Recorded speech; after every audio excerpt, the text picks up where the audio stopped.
Welcome, everyone. Our first item for today is. Wait, 1 second. Give us the Sorry. We're on. Okay, we are good. Okay. Sorry. Welcome, everyone. Our first item for the day is to call to order the Finance Committee meeting for July 10th, 2025 at 12 p.m. We'll head for a roll call. Thank you, Madam Chair. Rod Beck. Here. Zach Brooks. Here. Trevor Chadwick. Debbie Kling. She'll be joining Mary May. Here. Don Overton. Here. Victor Rodriguez. Madam Chair, we have a quorum. All right, thank you very much. Our next item on the agenda is open discussion or announcements. Any of our members? Any news to share? All right, seeing none, we'll move on to item number 3, consent agenda. Looking for a motion to approve our previous minutes. Madam Chair, I move that we approve the minutes from the June 12th, 2025 Finance Committee meeting. So. All right, thank you. We have a motion and a second. Do we have any further discussion? Seconded. Sorry. Okay. Thank you. All right, all in favor? Aye. Aye. Motion passes. Thank you very much. Item number 4 is information discussion item only. It's found on page 4 and it was via review of the disbursements made in our reporting period. Okay. Thank you, Madam Chair. The disbursements report is provided so that the Finance Committee has oversight of all of the expenditures that the agency makes. So I don't have any comments, but happy to answer questions on the item that you might have. Thank you very much, Meg. Welcome, Mayor Kling. Any comments for Meg? Any comments or questions? Nina, that was easy. All right, that takes us to item 5 found on page 9 of your packet. And this is where we're looking for a recommendation of approval of our FY 2026 Unified Planning Work Program and Budget, which we had a presentation of the draft at our last meeting by Meg. Meg, I'll turn this one over to you. Thank you, Madam Chair. Go. Alrighty. So this item starts on page 9 with the memo. The packet includes the financial worksheets portion of the UPWP Unified Planning Work Program and Budget, or UPWP. As Councilmember May pointed out, we did review this back in June and we have not made any changes to it. The financial worksheets include a revenue and expense summary. The funding source for worksheet, which shows how our federal grants are applied to all of our various programs, summaries of indirect and direct expenses, and then the summary of how the workdays for our professional staff of 19 are distributed across the programs. What's new in the packet this month is the program worksheets. These show expenses and tasks by program. The program worksheet is provided for each one of our areas. Each worksheet includes the purpose, the relevant federal requirements, the major tasks and milestones, and then at the bottom of the page, it indicates the number of work days for that area, the specific expenses for that area, and then what the sources of funding are for that. As examples, for our major products, the Regional Long Range Plan, the program worksheet is found on page 21, the Transportation Improvement Program is found on page 22. My comments will focus just on the revenue expense summary on page 13 in your packet, but of course, I'm happy to answer questions about any part of the document. So looking at page 13, on the left-hand side, we start with member dues. These dues were approved by the board in April. The per capita rate remains unchanged since 2015. And this is a formula, population and jurisdiction times the fractional share times that per capita rate. Our 2026 dues include Boise County, which was a new member in December of 25. This chart shows the 10-year history of dues with general membership dues in blue, special membership dues in orange, and then the population across the period with the gray line. As I said, that per capita rate has stayed the same throughout. Next section on that left side is our federal grants. The first item listed is the Consolidated Planning Grant for fiscal year 26, which is just under 1.8 million. This matches up with the amount in the Transportation Improvements Program. The off the top planning funds that come out of the STPG Surface Transportation Block Grant or the TMA, the Transportation Management Area, are next. This dollar amount has not changed since 2010. when the board first approved it. Communities in Motion 2055 is next. The total funding for this project goes across multiple years and was about $693,000. Work began in 2023, expected to wrap up in 2027, and just keep carrying forward from year to year until that project is complete. The high capacity transit Pell works the same way. Total project was 1.1 million, and we do expect to wrap that up in December of 2025 at the beginning of this upcoming fiscal year. We have the waterway pathway plan, which the RFP process is just completed on that. That's a total of 120,000 for that project. And then the FHWA Safe Streets and Road for All grant, which is the Safe Pedestrian Intersection Prioritization for Enhanced Road Safety, or SPEARS. This was awarded in fiscal 25, but with the change in administration, there was some delay in getting that grant going. But it is getting started now. So we have carried that over to fiscal 26. In total, our federal grant funding is just under 3.2 million. Next on the page is the other. Move this out of the way. There we go. Next on the page is just some other revenues. We have 125,000 in contributions from those jurisdictions that are participating in our orthophotography flight. Fiscal year 26 will be the 5th of 6 flights under that contract, and will include 3-inch resolution in the urban areas. We have interest income of about 60,000, consistent with what we're seeing this year. The bottom of the page on that left side are our draws from fund balance. We have 100,000 for our Communities in Motion implementation grants. We have the match required on those various federally funded projects that we've talked about previously. And then that TREDIS amortization is kind of an accounting function there. We prepay that contract or that for that software as a 3-year license in advance, and then we amortize it even across the 3 years. So that's what you're seeing there. And then finally, that last line is the amount that we need to budget the balances.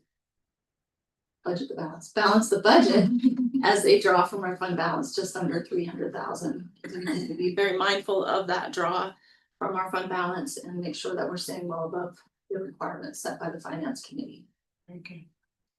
Alrighty, so overall, our federal grants make up about 63% of our funding, member dues 22%, fund balance draws at 11%, and then everything else at 4%. That federal grant percentage can vary from year to year depending on the projects that we have. This 63% is down from the prior year's total of 68%. Next up on the right side of that page are our expenses, beginning with our salaries and benefits for our 19 full-time staff. We do have currently 2 vacancies, our bike head counter technician and planner positions. But we are budgeting for 19 staff. In the budget, we have included a cost of living adjustment of 2%. This is pretty consistent with our benchmark that we use, the Consumer Price Index for the Urban West, 2.1% at the end of, for the 12 months ending April, 2.4% for the 12 months ending May. We've also included a merit pool of 3% to recognize performance. The distribution of that amount is determined by the executive director, except of course for any adjustment for the executive director, which is determined by the board. And that is driven by employee performance. 7 of our 19 positions, or about 37%, are currently at Rule of 90 or will be within the next 5 years. We think it's really important to retain our well-performing staff and continue to develop them so that they can step into those senior roles as they are vacated. Compensation is not the only part of retention, but it is an important tool, and we appreciate the support over that over the past several years. On the benefits side, the Boise Municipal Healthcare Trust, which is where we get our health benefits, is anticipating a 4.8% increase for medical, vision, and dental. We have also allowed for a 3% increase in disability and workers' comp benefits. Percy had planned an increase that was to be effective July 1, but they have postponed that until 2027. The net increase in our personnel budget over year over year is about 2.6%, as shown in the far right column here. Next up on that page is our indirect costs, $316,500 total. This covers things like our audit fees, the expenses for this building, contracted IT services, office supplies, insurance, so forth. Additional line item details on page 16 in your packet. And this, we're holding to about a 2% growth year over year. Continue to manage those indirect costs closely.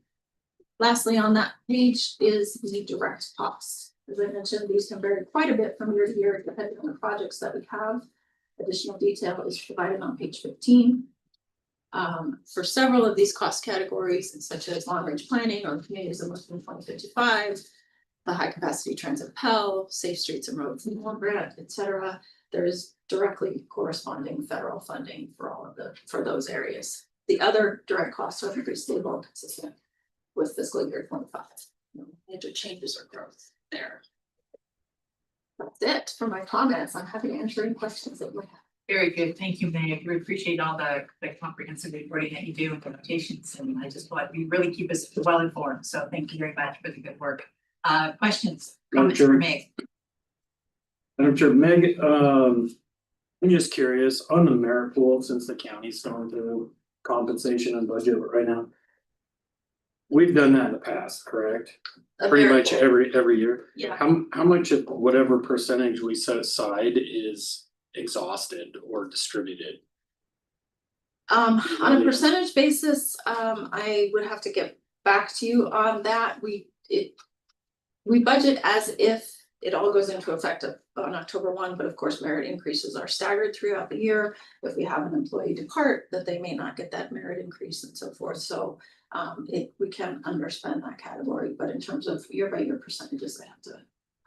Okay, I'm just curious, like when merit pools are budgeted, are they typically fully exhausted, or is it just dependent upon year to year and the performance of employees? Madam Chair, Commissioner, I would say in my time here, we have not fully exhausted the merit pool because of the staggered implementation. An employee might depart, we might have a performance concern, etc. Okay, well, thank you. More subjective, a little more latitude. Yeah, a little more attitude there. Okay.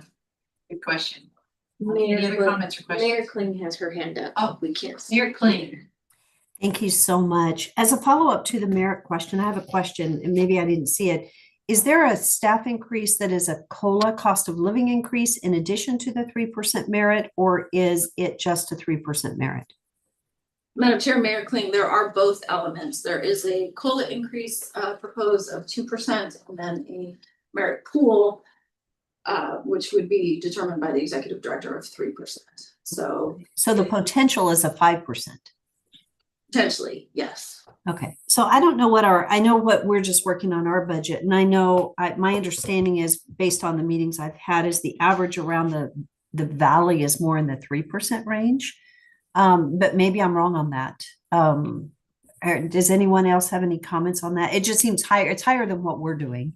And I appreciate the thoughts, but I know our city budgets, we've got some really, really tight city budgets. And so as a county, do you guys have any comments? Are you fine with that? That it's up to a 5% when most of our jurisdictions are doing a 3%?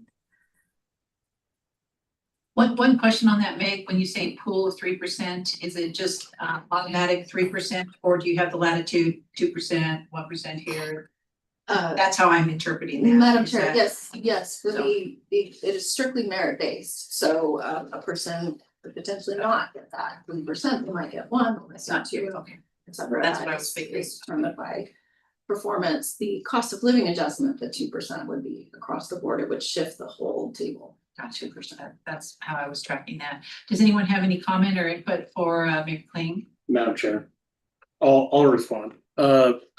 Mayor, the county is not going to be anywhere near close to that. Mhm. And I guess I asked because I'm also on multiple boards, but like the health district, for instance, they are routinely much higher than the county as well. So that's why I typically like to ask in these other boards that I'm a part of, what their compensation is versus what the county, and typically what the county contributes to in some other jurisdictional entity, their increases are much higher than what the county can afford. Mhm. Thank you for that. And I think it's the same way with what the city can afford. So, but thank you. I was just curious on that because it is higher than what we will be doing. Ours will be, we haven't decided the allocation, but it'll be more like 1.5, 1.5. Versus a 3.2. That's it for me. Thank you, appreciate it. Any other comments? I had a question on, Okay. We have two vacancies. How's the salary of it, savings with the vacancies, how's that allocated? Oh, I see. Madam Chair, Commissioner, certainly by October 1, we hope to have those positions filled. So the salary savings that we're experiencing is a positive variance in the fiscal year 2025 budget. Overall, projecting to save about $100,000 in fiscal year 25 as a result of those vacancies, as a result of the staggered implementation of merit adjustments, et cetera. Next goes in fund balance. It goes into fund balance. Correct. Well, go off into the weeds a little bit, because our federal grants are reimbursed, on the federal grant portion that would cover those salaries. That's just funds that are not drawn down and they would roll over into the next year and be as applicable. So not exactly fund balance, but yeah. Well, I think Mayor Kling asked about what the cities and counties are doing on regards to the budget. We budgeted this year for a total of 4%, 1.5 COLA and 2.5 merit. That's how the county budget. 5. Good information to share. We were just talking about it prior to the meeting. Yeah, Probably in the 3% range is what I'm. where everybody's landing. All right, thank you very much. No further comments or questions? Thank you, Meg. So we have a motion for a recommendation of approval to go back to our full committee, right? So I will entertain that motion.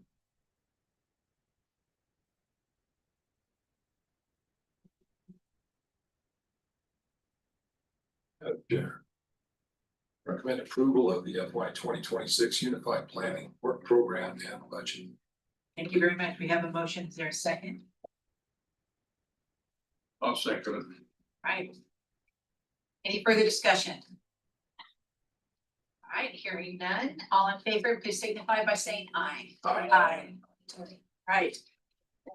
And that's all the agenda items that we had on our docket for today. So with that, our next meeting will be August 14th. And without any further input or comments, we will go ahead and adjourn. So that's it for our meeting today? Wow, that was short. Well, Welcome to the finance committee. Yeah. Amendment to Tyson. Remember? We get her done. Yeah. You do. I'm impressed. Wow. That's great. Thank you, guys. Always good to see you. Thanks for joining Well, us. thank you, guys. Take care. You too. Uh-huh. Bye.